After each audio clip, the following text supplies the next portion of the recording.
या अय्युहल्लज़ीना आमनू कूनू क़व्वामीना बिलक़िस्ति शुहदाअ लिल्लाहि वलौ अला अनफुसिकुम। जो सूरतुल माइदा के अल्फाज हैं उसी तरह के अल्फाज सूरतुन निसा में भी वारिद हुए हैं, और वहाँ इस मोहब्बत को समझाया कि मोहब्बत में भी तुम इत्दाल में रहना, किसी की बेपनाह मोहब्बत तुम्हें अदल से न फेरे।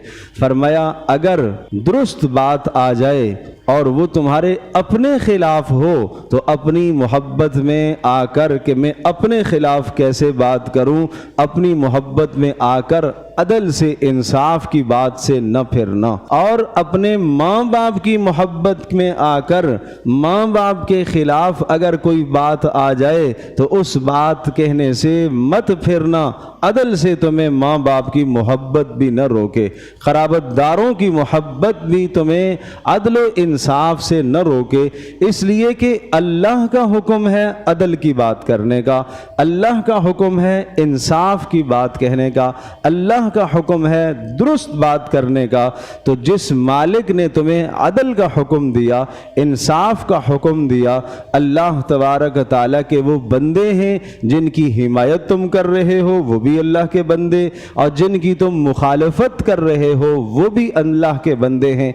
अल्लाह ही दोनों के हालात को बेहतर जानता है। तो इसलिए किसी की हिमायत में इतना आगे चला जाना कि इंसान अदल से फिर जाए, और किसी की मुखालफत में इंसान आगे चला जाए इतना कि अदल से फिर जाए, ये दोनों के दोनों रास्ते एतदाल से हटे हुए। इस्लाम हमें एतदाल का रास्ता बताता है, एतदाल का हुक्म देता है। बिला वजह अपना वक्त सारा दिन ज़ाया करना और हुक्मरानों की गीबतों में मुब्तला होना और मद्दे मुकाबिल पार्टी की गीबत और उसके कायद की गीबत में मुब्तला होकर अपने आमाल बर्बाद करना, अपने रोज़े को ख़राब करना किसी तरह से भी जायज़ नहीं है। हज्जाज इब्न यूसुफ की गीबत किसी ने की है। अल्लामा इब्न सीरी रहमतुल्लाह अलैह एक बहुत बड़े बुज़ुर्ग हैं, उनके सामने किसी ने हज्जाज बिन यूसुफ जो वक्त का ज़ालिम हुक्मरान था उसकी गीबत किसी ने की है और बुराई की कि उसने जुल्म किया।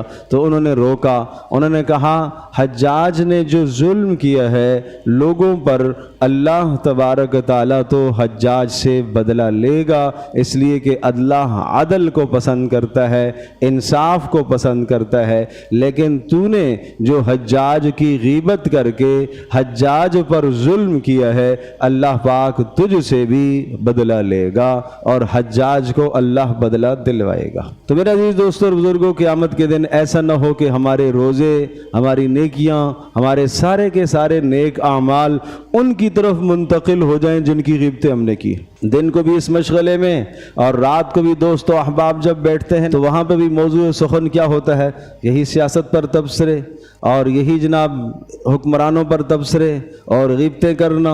फिर वो आपस में चपकलश हो जाती है, आपस में इख्तिलाफ और इफ्तिराक की नौबत आ जाती है, आपस में एक दूसरे की शक्लें देखना नहीं चाहते, जबकि आपस में क़राबतदारी भी है, आपस में भाई बंदी भी है, आपस में महल्लादारी भी है, आपस में पुराने ताल्लुकात भी हैं। ये ताल्लुकात इन बुनियादों पर ख़राब हो जाते हैं, इसलिए कि एतदाल से फिरी हुई बात करते हैं।